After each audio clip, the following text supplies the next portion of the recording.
Several tropical disturbance improving across the Pacific and in other basins on tonight's Tropical Weather Bulletin.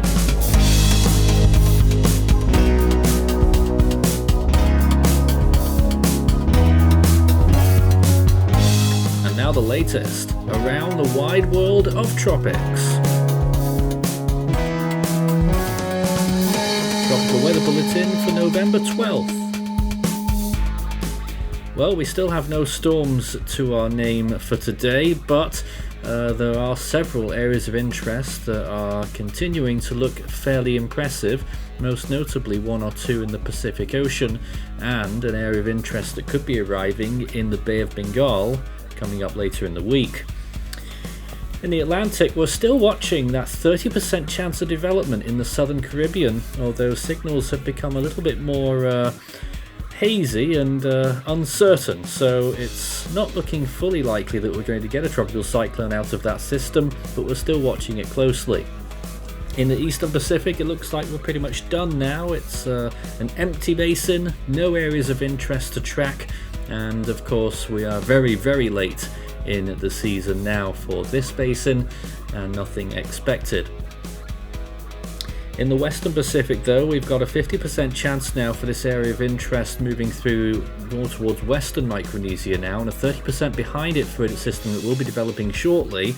A 40% chance for this system entering the Bay of Bengal later on in the week, and that 50% in the western Pacific, that may be a little bit low actually, because there are signs that this system could be getting a little bit better organized. The Indian Ocean one won't be appearing for a few days. It's not a current system, it's still a future system, but still chances are getting higher for that with increasing model agreement. But the most surprising one is a big convergence of model agreement for a 60% chance now in the South Pacific for this system that's been leading us on a merry dance for quite a while, for quite a few days, maybe even a week. We've been waiting for this one to show its hand and whether it might form or not. Well, let's take a look at satellite imagery. The South Caribbean, first of all, looking at generally disturbed weather here, but not really much in terms of tropical storm activity. And I think we're still waiting for it to arrive as a disturbance itself. Now, this is the invest that's moving through parts of Micronesia. It's moving on towards Yap now, and you can see there, I'm not sure if the main system is that one on the left-hand side, which is looking quite good there with possible rotation and certainly some good convection. At first glance it could look like a tropical storm, and on the right hand side there a massive blob which looks like it's attached to it, so possible movements there. I've not had much time to examine it properly, but certainly that could be signs of tropical cyclone genesis. What is not though is the other area of interest near the Marshall Islands. Although this one has a good future ahead of it, there's no signs of formation anytime soon, and I would hesitate to say it's even got anything that could be fixed as a centre, but general convection being spaced quite widely across that region, and you can see over some of the Marshall Islands there with radar some heavy rainfalls as well in that area.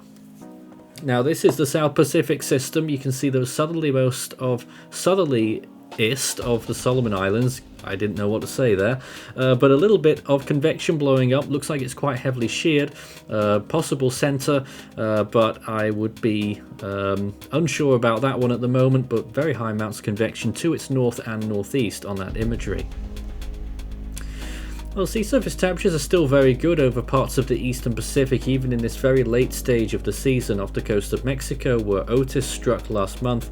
You can see there that we're still getting high temperatures.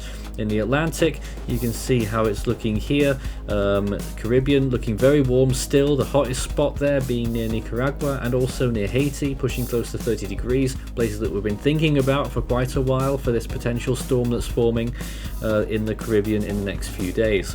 Western Pacific looking very good. In the Philippine Sea still over 30 degrees Celsius. It really favours low latitude storms that parade through towards the west that don't recurve at this time of year. Locals will know that, of course, from history.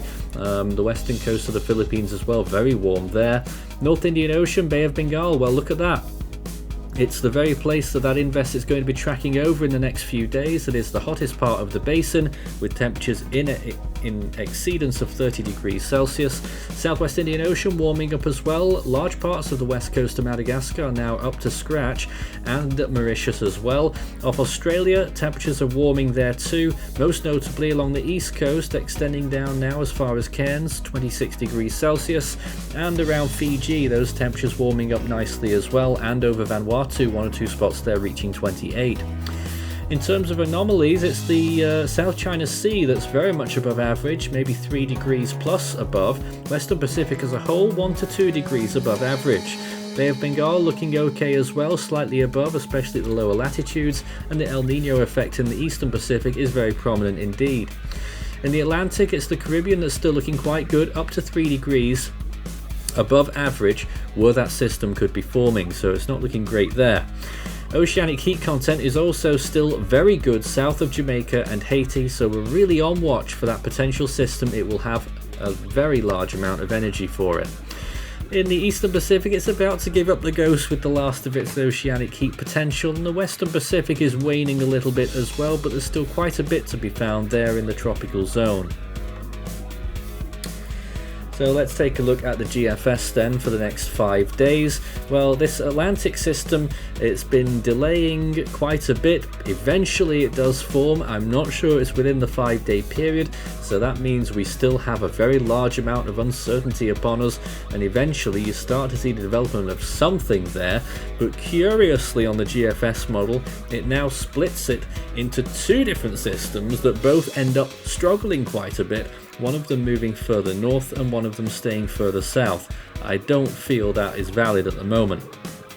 Well, the Western Pacific, a brief spin up on the left hand side there from that invest that was looking good. The one on the right hand side, still a future system. Well, there it is, looking much better as it moves through just south of Guam, delivering tropical storm force winds within that 5-day period. Now, even though it is short range, it is still very low confidence that this is actually what we're going to see, but it does appear, with the first system starting to get some traction and the second system now on the radar, that both may coexist for a small period. Now, this is the North Indian Ocean, Bay of Bengal, looking out for this system that moves through the Andaman Islands at first, but really gets itself together in the open bay there and becomes a substantial cyclone, maybe hurricane strength, just before it reaches the Ganges River Delta. So not too far there from the very high populations of Bangladesh, and potentially a powerful hurricane force wind there for the end of that 5-day period. Now, the Southern Hemisphere, this one that we're watching, we're given a higher chance to, and the GFS does form it into a substantial storm, possibly hurricane strength, moving through the main islands of Fiji, probably directly over Nadi there on the west coast, and then continuing southwestwards. Peak intensity there, probably borderline hurricane equivalent, there it is, and it certainly gets itself together nicely before it strikes Fiji. It certainly has a circulation, and it continues on for quite a few days after that.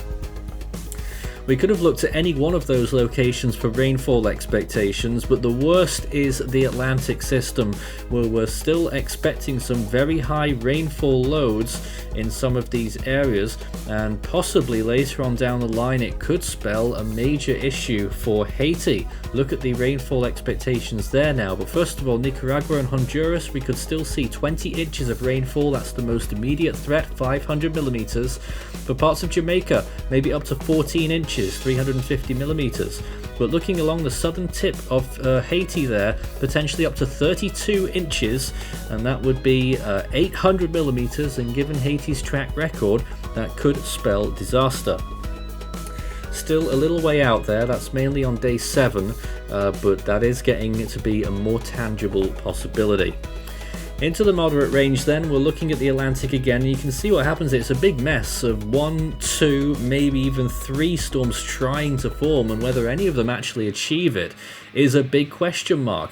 The southernmost, I've done that again tonight, the southernmost one could end up striking Haiti there as a significant tropical storm, but a very brief one before it gets really sucked up into an enormous frontal system that moves off there with hurricane force winds as it passes east of Bermuda.